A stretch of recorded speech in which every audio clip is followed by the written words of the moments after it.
예, 여러분 안녕하세요. 이번 시간에는 1930년대 이후에 그 독립투쟁에 대해서 알아보겠습니다. 그래서 항일투쟁이라고 보시면 되겠죠. 자, 요것만 알고 가자. 1930년대는 그 중일전쟁이 일으켰잖아, 그죠? 일본이 중일전쟁 일으키다 보니까 중국도 일본의 적대 감정이 많아서 그 한국의 독립군하고 중국의 독립군들이 연합해서 투쟁을 많이 하게 된다. 이렇게 여러분들이 아시면 되겠습니다. 그리고 특히나 이 공산주의와 민족주의 간의 분열이 상당했다. 이거는 20년대부터 계속 이어져 오는 거죠. 그래서 그런 것들만 여러분들이 머리에 놓고 보시면 될 것 같습니다. 자, 일단 독립투쟁에 대해서 한번 알아보겠습니다. 한중연합이라고 그랬죠. 중국도 이제 그 중일전쟁 이런 걸 난징 대학살 막 이렇게 터지니까 일본에 대한 감정이 별로 안 좋아요. 그래서 조선민족의 그 만든 한국 독립군 지청천이 이끄는 거죠. 한국 독립군은 이제 그 중국 호로군하고 연합해서 전투를 벌이는데 주로 나오는 게 이제 보면은 쌍성보 전투, 사도하자 전투, 대전자령 전투 이런 데서 이제 그 혁혁한 공가를 올리게 됩니다. 그리고 한국 독립군은 이제 우리가 뭐 좌우 따지면은 우측이겠죠, 그죠? 우클릭이죠. 조선혁명군 같은 경우에는 좌클릭이죠, 그죠? 네, 그래서 양세봉이 이끄는 조선혁명군은 중국 의영군하고 연합해서 영릉가 전투, 홍경선 전투 같은 데서 혁혁한 공가를 올립니다. 이게 이 전투 이름을 이렇게 붙이는 거는 여기에 가끔 시험에 나오기 때문에 여러분들이 알았으면 좋겠다 해서 제가 여기다가 붙여놓은 겁니다. 그리고 이제 그 1935년에는 민족혁명당이 만들어지는데요. 민족혁명당은 의열단이 중심이 돼서 민족혁명당을 그러니까 하나로 합치자는 거죠. 독립 투쟁도 하나로 합치자 해서 민족혁명당을 조직을 하는데 조소왕이 이끄는 한국독립당, 지청천이 이끄는 신한독립당, 최동호가 이끄는 조선혁명당, 김규식의 대한독립당, 그리고 김원봉의 의열단이 연합을 하게 됩니다.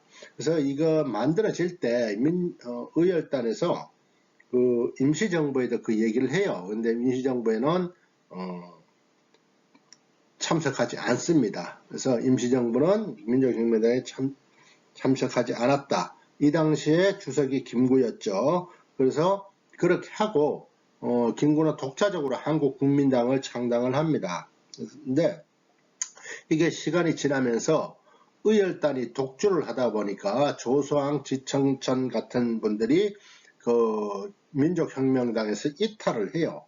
이탈하면서 이게 이제 민족혁명당, 조선민족혁명당으로 해서 1937년에는 조선민족전선연맹으로 개편이 됩니다. 그리고 이제 조선민족전선연맹은 그 다음에 조선의용대를 조직을 해요. 조선의용대를 조직을 하는데 조선의용대를 조직을 하고 거기에 그 뭐라고 그럽니까? 혁명파, 혁신파, 뭐 이런 그 급진파들이 많습니다. 그래서 급진파들이 그 조선의용대가 추구하는 게 외교라든가 이런 쪽에 추진을 하다 보니까 즉시적으로 이제 전투를 하는 거를 별로 안 좋아한다 해죠. 여기에 불만을 품은 사람들이 화북으로 이동을 합니다. 그래서 화북으로 이동한 이 사람들이 이제 조선의용대 화북지대를 형성하게 되고요. 이 조선의용대 화북지대는 나중에 조선의용군으로 다시 편제를 합니다.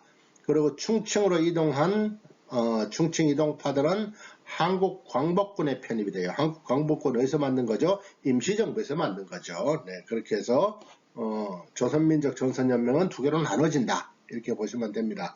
그리고 화북으로 이동한 이 사람들이 주로 북한군의 주요 요직을 차지하게 된다. 이렇게 보시면 됩니다.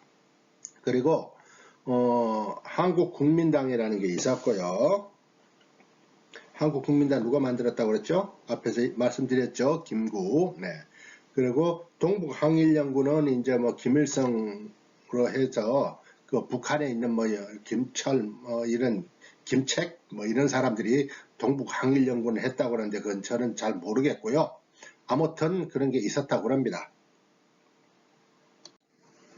자, 한국광복군은 임시정부의 정규군이죠. 임시정부의 정규군이고, 1940년에 이제 한국광복군이 만들어집니다. 그래서 한국광복군은 어엿하게, 군대 시스템을 갖춰요. 그래서, 인도 미얀마전에도 참전하게 되고요. 그 연합군 편에 서서, 그 다음에 한국광복군 준승 9개항을 폐기를 합니다. 폐기를 하고 독자적으로 할 수 있는 기반을 만들게 되죠. 그리고 OSS, 지금의 CIA입니다. 그래서 OSS와 협력해서 국내 진공 작전 계획을 수립을 합니다. 수립을 하지만 뭐라고 그랬죠? 네, 원자폭탄 2개 일본이 항복하면서 이거는 무산이 됐다. 계획만 세웠고 실제 진행되지는 못했다. 이렇게 보시면 됩니다. 자, 조선의용군 앞에 나왔죠. 조선의용군 앞 페이지에서 얘기했죠. 조선의용군이 누구예요? 조선민족 전선연맹에서 화북으로 이동해가지고 만들어진 조선의용군, 그죠? 조선의용군은 뭐예요? 좌클릭이라고 그랬죠. 예, 그래서 이 조선의용군은 화북청년연합회하고 조선의용대 화북지대가 합쳐져서 만들어지는 게 조선의용군입니다. 그래서 이 조선의용군은 팔로군은 중국 공산군이죠. 중국 공산군과 협력해서 공산 진영을 표방을 하게 돼요. 결국 이 사람들이 광복 후에는 북한으로 이동을 하게 되는데 이 사람들을 북한에서 연안파라고 얘기를 합니다. 그래서 30년대 이후에 독립운동은 두 쪽으로 나누어져서 했다 하는 것을 여러분들이 아시면 되겠습니다. 자, 여러분들 뭐 그렇게 어렵지 않죠. 뭐 조금 왔다 갔다 하는 게 있기는 하지만 이 정도면 충분히 여러분들이 이해하실 수 있을 거라고 생각합니다. 자, 오늘은 여기까지 해서 1930년대 식민 통치에다가 그 다음에 우리 민족운동 거기에 대해서 알아봤고요. 다음 시간에는 이제 우리 문화, 민족 문화 이런 민족 문화를 수호하는 것에 대해서 한번 알아보면서 일제강점기를 끝내려고 합니다. 여러분들 고생 많이 하셨습니다. 다음 시간이면은 일제강점기가 드디어 끝이 납니다. 예, 여러분들 고생하셨습니다. 다음 시간까지 안녕히 계세요.